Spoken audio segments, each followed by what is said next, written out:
Welcome to the Emerging Startup Series at the Coffee Conversation Show powered by the Emerging India Forum TEIF and a tech partner Prime Infotech Solution. Theme is the startup mindset behind SchoolTech with Harshil Gala. We are at Navneet Publications and Harshil. He is Chief Executive Officer at Navneet Top Tech.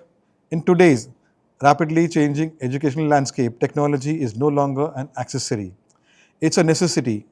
At the forefront of this transformation stands Harshil Gala, who has been pioneering innovation in the school tech sector for nearly 15 years.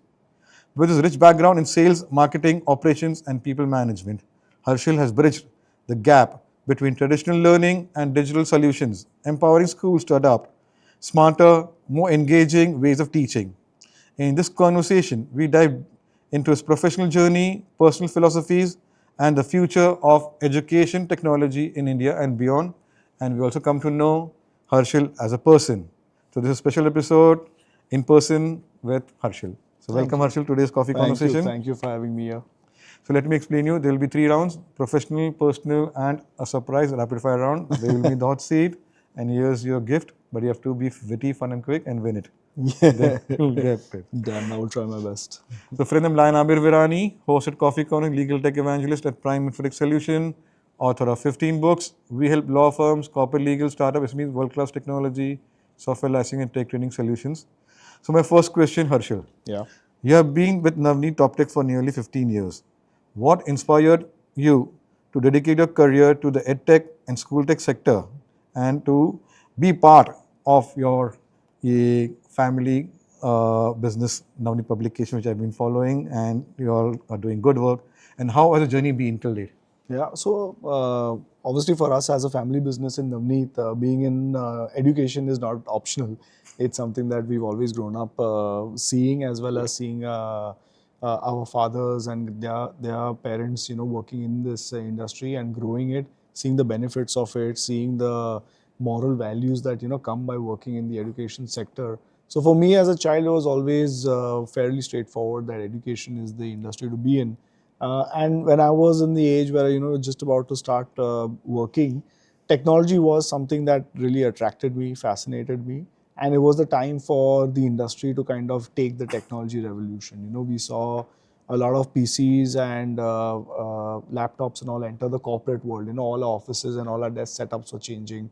We were seeing that happening in other industries, and education, which is obviously very close to our heart, was something which was prime for an upgrade in terms of technology. So that's where we started Top Tech. And the fundamentals of Top Tech are very straightforward, that how do we digitize delivery of content in the most simplest manner, by which delivery of content becomes easier by the teacher, or learning becomes easier for the student. So that's where we started the journey of Top Tech, and obviously it's been 15 glorious years trying to serve this purpose that we started with. Wow. So let's dive deep into conversation. How do you see school tech as different from mainstream edtech, and where do you think its greatest impact lies? So school tech, why specifically we like to differentiate from overall edtech, is obviously we all know that edtech has a slight bad name nowadays, because of certain players. But school tech has always been in the operations realm even before the term edtech was invented. We've been, as we heard, we've been working for over 15 years. And players like Navneet Top Tech have been very, very serious with the simple focus of digitizing classrooms.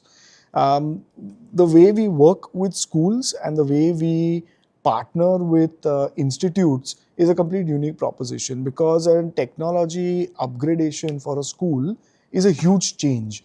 For decades, for most of the schools, they've been teaching with a certain methodology, teachers and the schools included. And suddenly we come along and say that, why don't you install a projector in your class? Why don't you replace the blackboard with a smartboard? Why don't you tell the teacher to play a video before she starts teaching the concepts? So it is not about introducing a new product in the school, which is a replacement to something else. It's a completely new way of teaching. And that's what really changes the way, schools look at us and our approach to schools. And every single customer that we have is genuinely a partnership that we've driven, not a product that we have sold. Because It starts with convincing the schools, convincing the teachers, convincing the management, implementation of the solutions, training of the teachers, integrating the solution with the core teachings and the timetable. And that partnership is so deep that once you're in, then you're in forever, because then the school has taken the digital jump of sorts. And which is why school tech players are so much more ingrained with the school ecosystem, and because they're not selling products, they're actually becoming partners. Wow, beautiful. Okay. So, Harshil, with technology evolving so rapidly, how do you ensure your solutions remain relevant and future ready? Solutions, I mean, it's difficult to say you remain future ready. I think the best thing you can do is you can adapt to the changing technologies. So questions in terms of, are you on the latest tech stack? Are you, using the latest development styles? Are you using the latest curriculum or content creation mechanisms? These are things that you have to always be on top of. Uh, in the education space, given the fact that your consumer is a couple of steps behind the technology curve, there is no need to be 2 steps ahead, because then your gap, your divide and the customer's divide is very high. So what we try to do is we want to make sure that we're delivering solutions which are easy to use in the classroom. If that is a couple of generations behind, then so be it. As long as it works, as long as it's stable, that's more important. Having said that, we're obviously not oblivious to the fact that newer content creation technologies, as well as new technologies to create platforms and softwares also is available. And we obviously have to invest in that to make sure that we can deliver better outcomes to the customers that we serve. So for example, very recently we launched a product called Navneet AI.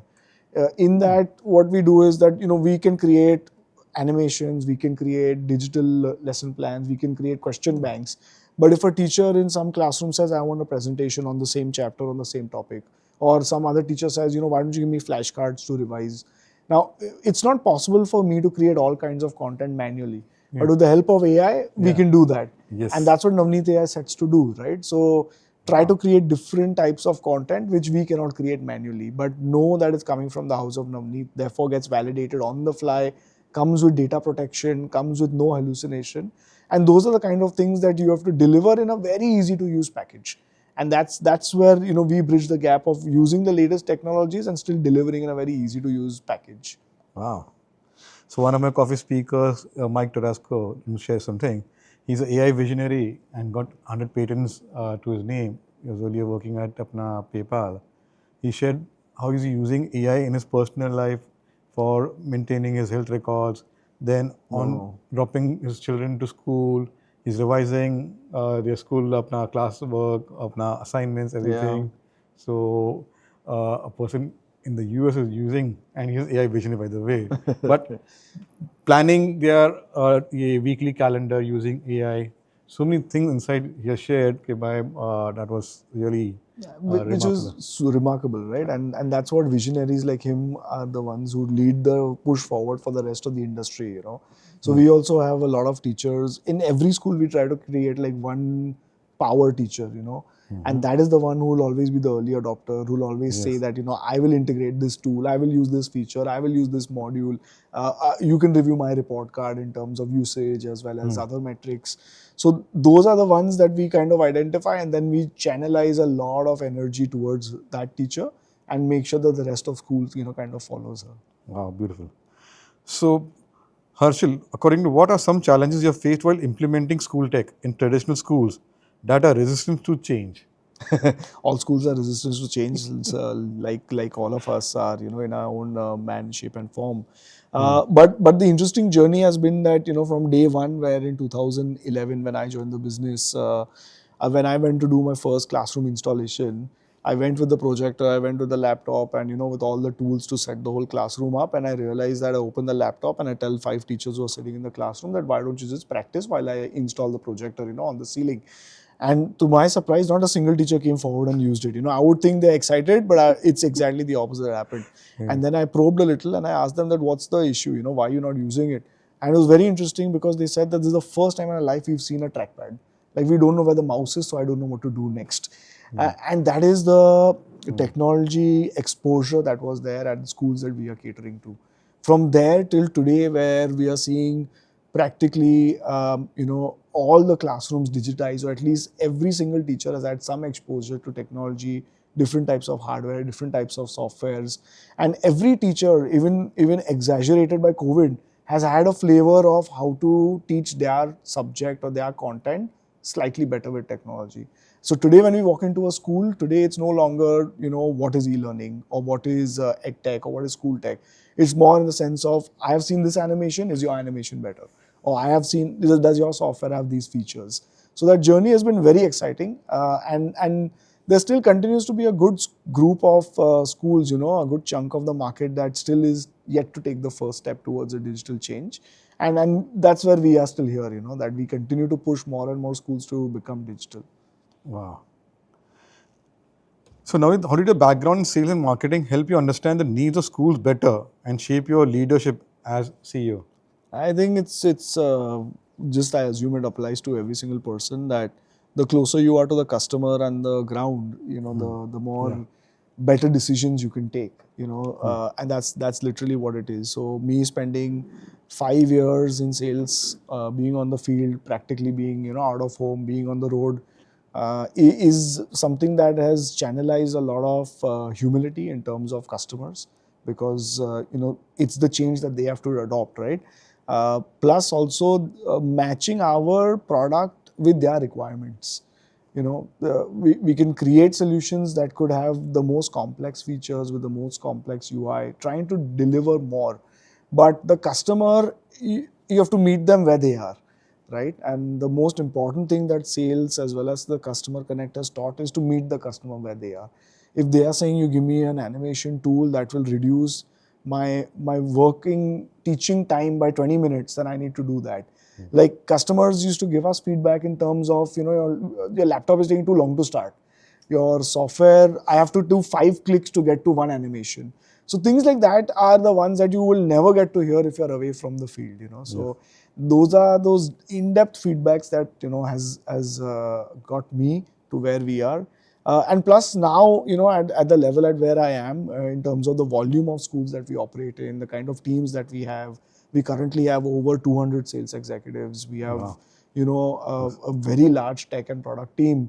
And managing them at that level, customer connect for me becomes difficult. But what happens is the whole organization now is tuned towards the same approach of talking to the customer. So every single academician in the team, every single product expert in the team, every single tech guy in the team has to go and talk to one customer at least once a month. Yes. And that culture is something that I really appreciate, that everybody has, bought into it and understands the value of, being connected to the customer. Wow.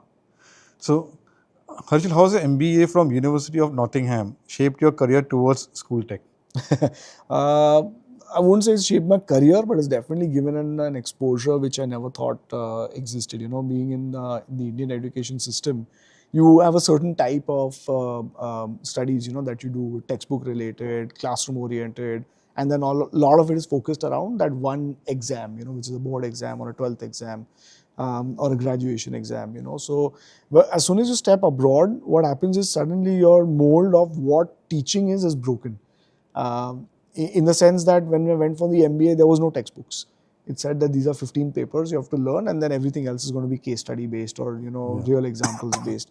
The examination was not a one-time thing, but happened every month, and things like that, which is very tough to recalibrate. But obviously, you have to do it.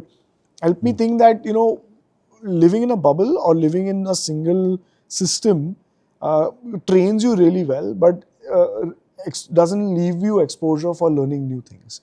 And that's what I take, to any problem that we face or any customer segment that we talk to or any market that we want to capture, is that there cannot be only one way to solve that problem. There has to be the mindset to approach a problem with different angles, and therefore the solution is achievable. Otherwise, you'll always get stuck in that tunnel vision of single way of solving problems and never getting out of that mold. Wow. So let's go memory down a lane. Can you share a moment when Navneet TopTech created a real breakthrough in classroom learning? I think I'll go back to 2020 when we were obviously all stuck at home in COVID, and we all were on Zoom calls, and took us some time to master what a Zoom call is. And after that, we came to a point where we were having a discussion of what next. And we were seeing different edtech players coming up and saying that schools are dead. Classrooms will never be the same again. Nobody is going to come back to school. Why do you have to learn in one location when I can learn from anywhere? And everything is going to be digital. Everything is going to be on my mobile. And that's why we were having an internal discussion with a couple of board members also, and they were saying that instead of thinking that schools will never exist, schools have actually been the longest form of institutes forever, universities and schools. And they have existed in the exact shape and form that they always have, from Roman times or even probably before that from Arya. But in Indian mythology, you'd always hear schools being in a very similar way. Students will come in one location and learn together. So if that is what's going to exist, why do we say that a pandemic can change that mold? So instead of thinking of learning is going to be digital and remote, why don't we create a solution by which we will create a product which will be for a post-COVID tech-enabled teacher in the classroom? And which seemed so wrong to think at that time, when everything was going digital, everything was going online, everything was going remote, we were brainstorming on an idea on how to create a product which can be used in a classroom. But the key nuance on that was for a post-COVID tech-enabled teacher. And that breakthrough, what we're selling today, was a moment of genius. Because when students started coming back to schools, when parents started saying no more screen time, and schools started saying that compulsory attendance is something you have to do, that became a aha moment where, what we had thought a couple of years back in 2020, in 2022, all customers are saying the same thing. So that was a great moment for us. Yes. So now, Harshil, leadership in the education space requires patience and vision. How do you balance innovation with execution? Good questions on all of this, and it's tough to put in one answer because obviously it's an everyday challenge, right? To motivate, to inspire, to plan, strategize, and then obviously execute. But the key thing is, at least from us at TopTech, and which obviously extends to Navneet also, is that we never complicate our strategy in a way which is not close to execution. We keep execution as the number one focus on how to think and how to work, because the biggest lesson that we teach our executives and managers is the importance of having something known as an outcome orientation. That you focus on outcomes which are results and not on input, because everybody can give input, but only the person giving the output is the one who's taking the ball forward. So don't come with problems, come with solutions. Don't come with ideas, come with execution plans. Don't come with a business plan without an execution strategy. So those are things that we're always focused on. So even when it comes to a product, when we are in a brainstorming session, we hear a lot of ideas, and second half of all brainstorming sessions, how are we going to implement it? How are we going to develop it? How are we going to execute it? What a customer is going to say? So having an outcome orientation is something which links our execution to strategy. And each member therefore gets rewarded for that. Each member gets awarded for moving the ball forward. And that's how the organization just keeps rolling, towards the greatness and towards the common vision that we have set. Wow. So you shared about Navneet AI, how Navneet has developed that tool. But in general, how do you see AI transforming school tech sector in the next 5 years? I think AI is something that transforms or is transforming every single industry, irrespective who you are. You could be from school or education point of view, you could be a publisher, you could be a content creator, you could be a school, a teacher, a student, a parent. AI is transforming as we speak. The question potentially everybody has is how much of an impact or how much of a change it's going to bring. The way we see it is AI, like any other digital tool, is the perfect support system. Yeah. It works with you as long as you work with it. It will make your workflows easy. It will make your output better. It will increase your productivity. It will speeden up your learning. It will increase your memory. But if you use it, if you don't use it, and if you think it's not going to make any difference to my life, you're already lost, because it is here to stay, right? And we can quote examples, at least internally also, is that as on today, we use AI for content creation.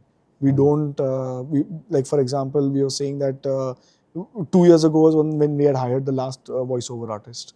1 year ago is when we have hired a last illustrator. Similarly, like that from teachers, AI plays a very big role. If as Navneet, I can give you flexibility of creating any type of content that you want. Now, therefore, you can now start thinking, can I make customized learning paths for students? 1:40 is impossible to deliver at 40 learning paths. But with AI, can I at least bunch them into 6, 7 groups, and can I create 6 learning paths for different type of students?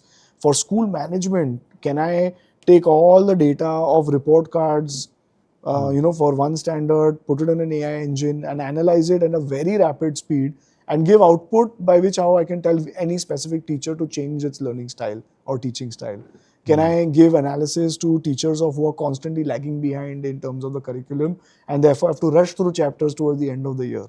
So use cases are plenty, and the question is, tools as on today are also available to help all of these stakeholders. The question is that who are the ones who are the first early adopters, and they are the ones who set the example for the rest of the cohort and stakeholder network to follow to start using.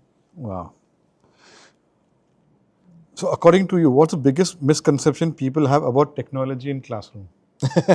The biggest misconception, actually quite a few, but I would say the biggest one is every single classroom is digitized. That's not the case at all. We still have blackboards, and just how as Pepsi treats water as the competition and not Coke. All of our tech players use blackboards as a competition and not each other. So there are a lot of classrooms still to do. There are lots of teachers still to train. There are lots of schools still to digitize. And the journey is very, very long. There are almost 3 lakh schools in India. And, you can just imagine, therefore, the number of classrooms that are there. And there are lots of classrooms still to digitize. And that's the journey we are in, which is where the ceiling is very high for us. And then every classroom, one by one, is what we're converting as we speak. Wow. So Harshil, many startups burn out quickly in edtech. What has helped Navneet Top Tech sustain and scale? I think Navneet's philosophy of being humble is something that's kind of helped us a lot, because the temptation of burning cash, in marketing campaigns or, in certain product developments is so tempting, especially in COVID. It was so tempting to kind of say that, here's a 50 crores that I want to invest in product development to be the next, future of technology. But Navneet's humble nature as well as very grounded attitude is what keeps us alive today.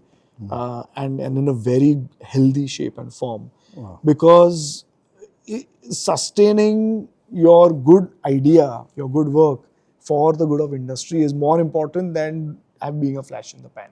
Because what we learn at Navneet, and which is what I see now, in hindsight, is that the education industry kind of thinks in decades timeline, doesn't think in quarterly timelines.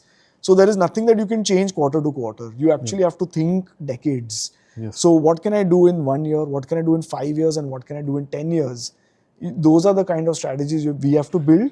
And that is the kind of cash flow you need, right, to even be there. So that is where the humility as well as the groundedness comes in, and which is why we're here. Wow.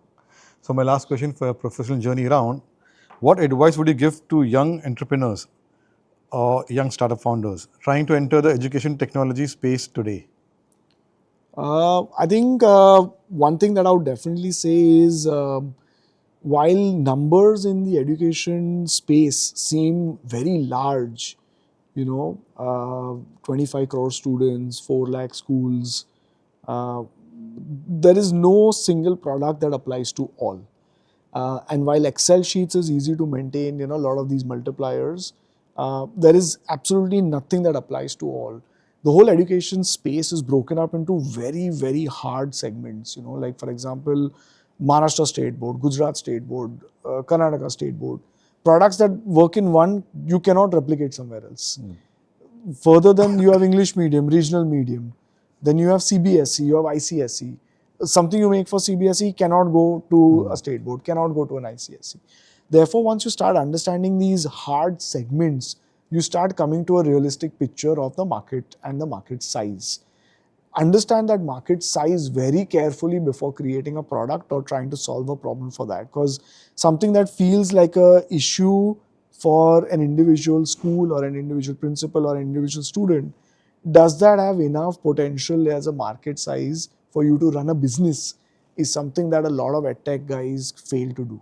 One is they do apply to all, which never works because nothing applies to all. And second is they go for a niche and it continues to remain a niche, which is too small. So, and obviously this would apply to any other industry also, that identify the right market size, see it's large enough, and go for it in a way where you can see a 10-year horizon of growth of the market size, and therefore you can become a significant player in that market. Wow. So let's go to next round and understand Harshil. Navneet and Harshil is synonymous. There are a lot of other players in the family who work very, very closely to make Navneet what it is. I know. As a third generation member, I ride a lot on the privilege that my forefathers have given me. So, So that's why we should thank Ankit, who has introduced you to come to coffee. And when I saw your profile on LinkedIn, from Navneet, so in my mind it was in person, not on Zoom. yeah. And we're more than happy. We are a physical organization, right? So, I know. नहीं, coming to Navneet and अपना ये है, and you thanks to you कि भाई you invite us to come to the head office. yeah. Instead of that अपना ये Tech low office, parade yeah. office, coming here and Take the vibes of the yes. institute. Yeah. Would. It's definitely so there. thank you for that. So yeah, tell us about a family and a formative years, Harshil. The formative years, it's been very, very interesting because coming from a family background, family business background, you talk about business all the time. At dinner tables, at work, in vacations, you have to go to the factory. You do your internship in one of the divisions. You're in weddings. You're talking about work meetings. So the lines between professional and personal are very, very blurred. And that kind of goes through in terms of what you want to study, what kind of choices you make as a professional, the courses that you take, the training that you do. It all kind of blends together very well, So, and that's been for me. Obviously, doesn't do with all my siblings. Some of them wanted to be professional, some of them want to be doctors and all, and that happens. But as someone, for me, it appealed a lot that if this is what my grandfather and his brothers can do and build such a foundation, which is expanded by the second generation, it almost came to me as a duty to take it to the next level. And then I shaped my career in such a way that I can come to a level to be qualified in degrees in such a way that I'm of some exposure, go through the ranks in the organization also, that I get enough exposure with the rest of the teams, and then come to a level where I can actually take Navneet to the next level. Wow. Okay. So let's go to Narsimonji. What are your memories and experience from there? It's very good memories because I met my wife there. So it's one of the fondest time that I've spent. The decision to go to Narsimonji was slightly difficult because that would be the time where I would therefore have to take local trains to go to college. But in hindsight, it's an extremely good decision. As I said, I met my wife there. So very, very fruitful. My closest friends are, from that course. And I have very good memories. Also, a course, BMS as a course was new back then in 2007. It was fairly new, maybe the third or second year of the course. And a very interesting mechanism of teaching because it was a lot project based, was a lot practical applications, a lot of factory visits, a lot of presentations, and that's got me to this almost blended professionalism in your graduate course. So it was very interesting, which takes continues today. Today having an orientation towards delivering presentations, working in a team, collaborating with people who you don't know of, is something that started at BMS in Narsimonji. Wow. So any message you want to give to your friends from Narsimonji using Coffee platform forum? I think I tell this to my team as well, and this applies to obviously everyone, that today's day and age is such a world where every single person needs to be a content creator. I don't think anybody can get away from the fact that you can just work hard and then not promote and today's form of promotion is content. So find a way, find a mic, find a host like yourself, and get on a podcast, get on a channel, get on LinkedIn, get on Facebook, wherever it is, and create some content, because that is what's really going to put you and your organization or your professional self out there. Wow. So if you want to be invited, whom to connect, like Harshil got through Ankit, Harshil will invite you all to the Coffee Conversation Show and continue over a cup of coffee. Okay, so that's another thing. So Harshil, who has been your biggest role model or inspiration? One of my best inspirations has been my grandfather. He is tireless energy towards work, and therefore the goodness of the organization, its customers, and society at large is something that inspires me tremendously, because I've never seen the man tired. I've never seen the man not working. I have never seen him disappointed, and I have never seen him angry. So these are few qualities I take as personal goals to achieve. The composure, the positiveness, and the joy that you can spread is something that I definitely inspire to be. From a genuine motivator, I think my father proves to be one time and time again. Every time I feel that I've worked too hard or I've given up, I need to give up now, I always see him do zero point 0.5 or 1.5x more than I am doing, in terms of number of hours, in terms of meetings, in terms of emails, ideas. So that is something that always keeps me pushing again and again and again, and keeps me going absolutely to the next level. Constantly, never allowing myself to think to give up. Wow. So Harshil, was it a hobby or interest which helps you to unwind and recharge? What is the hobby or interest? I think one of the most understated points is a good work-life balance. Spending time with my wife, spending time with my child is something that is so close to me and definitely helps me recharge in a way which is uh, uh, difficult to put in words, because it's not something that you have to do as an activity or as a schedule, but it's just spending time together, which then realigns your focus towards what you're working for, and then obviously motivates you to go back next day, on Monday morning, and really give your 110% at office. Wow. So Harshil, you're a Mumbaikar. So what was the spot to chill out, hang out in your college days? So from NM, to obviously we spend a lot of time at Dheeraj Vada Pav Center. We spend a lot of time at Amar. And those are very, very fond memories, with the college friends, just having a pav bhaji, having a vada pav there. Until date, obviously, I try to make an effort to try to go there at least once a month to get a good vada pav with the butter bread and enjoy a good flavor in the monsoons sometimes. Gather as many friends as are available and try to go there and enjoy. Wow. So if your friends had to describe you in 3 words, what would it be? What would it be? Your friends, huh? Yeah, I hope they don't comment on this video with something contradictory or controversial. But they would describe me as fun. Uh, they would describe me as dedicated, and they would describe me as focused. Wow. So I should suppose, which is that book or movie which has left a lasting impact on you? I think Tare Zameen Pe is one movie that I keep going back to. Obviously, the link with education is there, and which is why there's a good blend of work and entertainment there.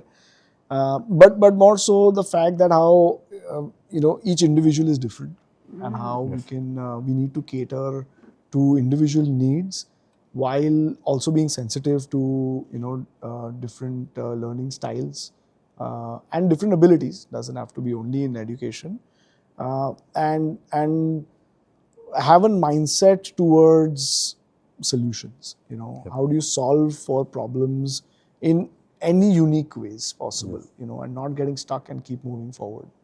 Yeah. Okay. So suppose, Harshil, you had 1 week away from work. What would you do and why? Preferably, I would go with my family on a holiday, probably in the mountains somewhere where it's colder than Bombay, and unwind probably, or watch some TV, get some good food, and just have a good time, quiet time, turn my phone off, and recharge the batteries. Wow. So my last one is a googly one. Describe Harshil in one line. In one line. Yes. That's a tough one, especially coming from me only. So I'll only say praises about myself. Good.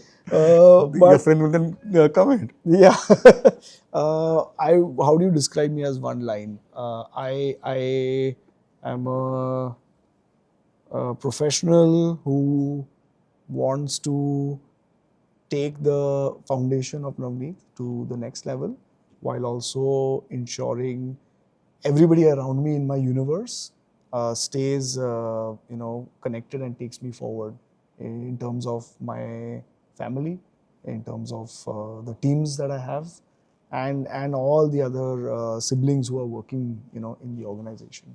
Wow. So let's put in the hot seat, the rapid fire round. Your go-to comfort food. My go-to comfort food, pav bhaji. Your favorite color. Red. London or Mumbai. Mumbai.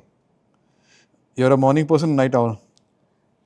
I was a night person, but now because of my daughter who wakes up at 6 o'clock, I've become a morning person now. One word that describes your leadership style. Collaborative. Best piece of advice received. Best piece of advice received. Tough ones. There are lots of good advice. It's tough to say one, but I think one of my old CEOs where I was working in TopTech, he told me one key thing is that have a very key sense in terms of commercials. As a professional in an environment where you potentially will become leaders, having a good commercial sense to strike good partnerships, to have the right pricing, to have the right value for what you're doing in terms of people, in terms of product, in terms of investments. That is something that will always help you. So strive to have good commercial sense. Your favorite Gujarati food dish? Dokla. Doklas. Yeah, I have that like practically every day in the Which morning. one? So, Because I saw this Tarak Mehta in that one episode. 15 doklas. I can eat all. I can eat all. Wow. And I can eat them every day. Okay, last one. Tea or coffee to recharge? Coffee, not because we're here, but genuinely has become my poison for the morning hours. And yeah, a good cup of black coffee goes a long way. Yeah, so let's toast. Yeah, perfectly. Yeah. Cheers to you. And here's your gift. Thank you. Is that been autographed?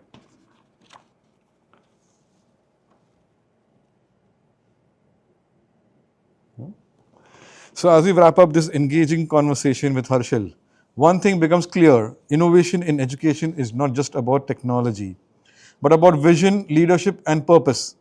His journey from sales and marketing to leading one of India's most impactful school tech companies reflects the power of persistence and adaptability.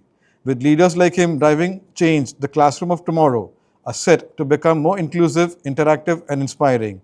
Here's to building a future where learning knows no boundaries. So subscribe to the Coffee Conversation Show, where there are 500 plus speakers sharing their professional, personal stories, inspiring journeys, and we meet another coffee speaker and continue conversation or a cup of coffee. So take care. Thank you. Thank you. Thank you for having me.